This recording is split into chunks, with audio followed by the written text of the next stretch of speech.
नमस्कार, मैं बलिंदर कुमार। इस वक्त आप देख रहे हैं डेली हरियाणा न्यूज़। जिस प्रकार से लंबे समय से देश भर का किसान अपने हकों और अधिकारों की लड़ाई को लड़ रहा है। गाजीपुर बॉर्डर, चाहे टिक्कर बॉर्डर हो या सिंघू बॉर्डर हो, सीधा तौर पर केंद्र सरकार से अपने हक अधिकार की लड़ाई लंबे समय से लड़ रहा है, जिसके बीच में कई शहादतें हो चुकी हैं। और किसानों को सीधे तौर पर इस लड़ाई को लंबा इसलिए भी ये लड़ाई इतनी लंबी इसलिए भी हो गई है कि जो हुकूमत में बैठे लोग हैं वो किसानों से बातचीत तो कर रहे हैं, लेकिन उसका जो स्थायी समाधान होना चाहिए वो समाधान अभी तक जो निकलना चाहिए वो निकलता नहीं, नज़र नहीं आ रहा है। इस वक्त हम हैं थाना टोल प्लाजा पर हैं और थाना टोल प्लाजा पर देश भर का जो अन्नदाता है वो इकट्ठा है और काफ़ी यूनियन के लोग भी यहाँ पर दिख रहे हैं, युवा भी हैं और यहाँ पर जो बुजुर्ग भी हैं और तमाम जो महिला भी यहाँ पर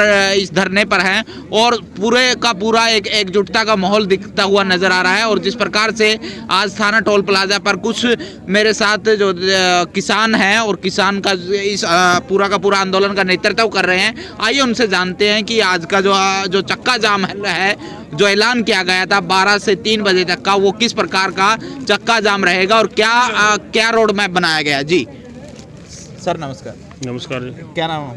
धर्मपाल है जी, अक्सर बनोज। तो क्या आज का जो चक्का जाम है उसके क्या रोड मैप बनाया गया है?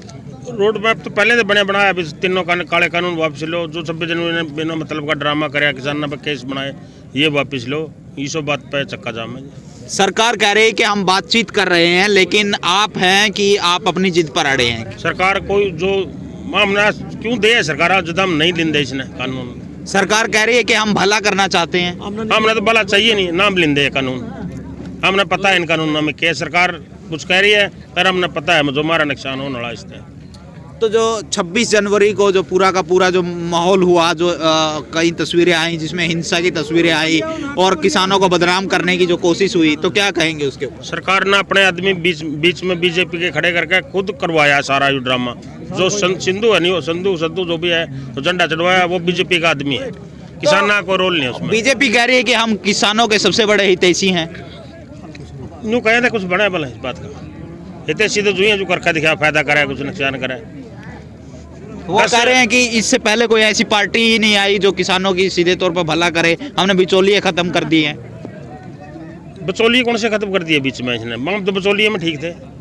एवं किसका फसल बेचा गए, जड़ती नहीं रहेगा, कड़ा बेचा गए, इतना फायदा वेयर हाउस बेचन लग रही है, फट बेचन लग रही, गोदाम बेचन लग रही है, अडानी के गोदाम बनाने लग रही है। हमारा इतना फायदा कड़ा कराई है।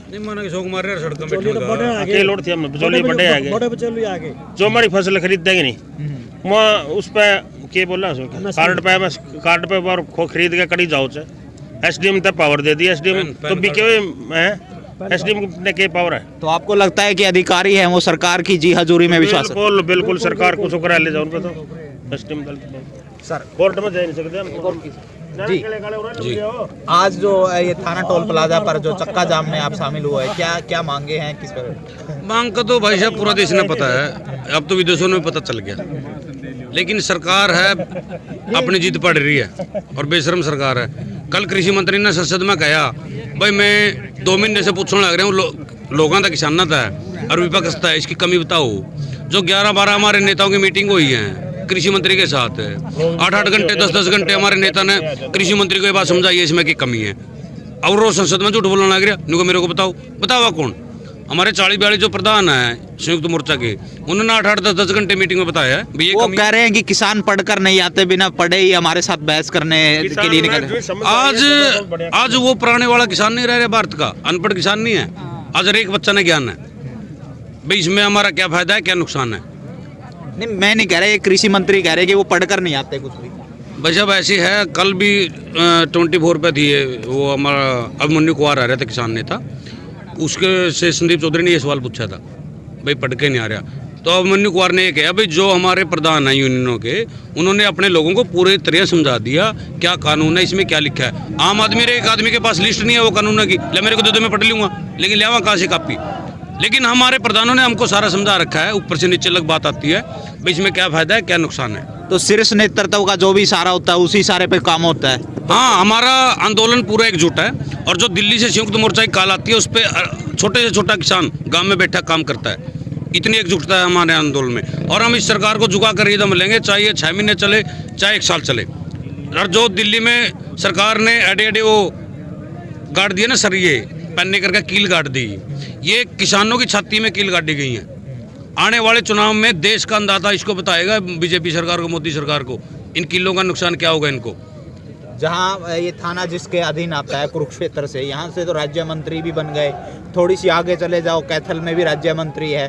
तो बीजेपी का तो पूरा का पूरा पुनबा बढ़ता नजर आ रहा है यहाँ पर, और आप कह रहे हो विरोध नहीं। ये चुनाव तो कृषि बिलों से पहले हो चुके हैं। उस टाइम किसान ने इनकी बात तमा का वोट दे दी।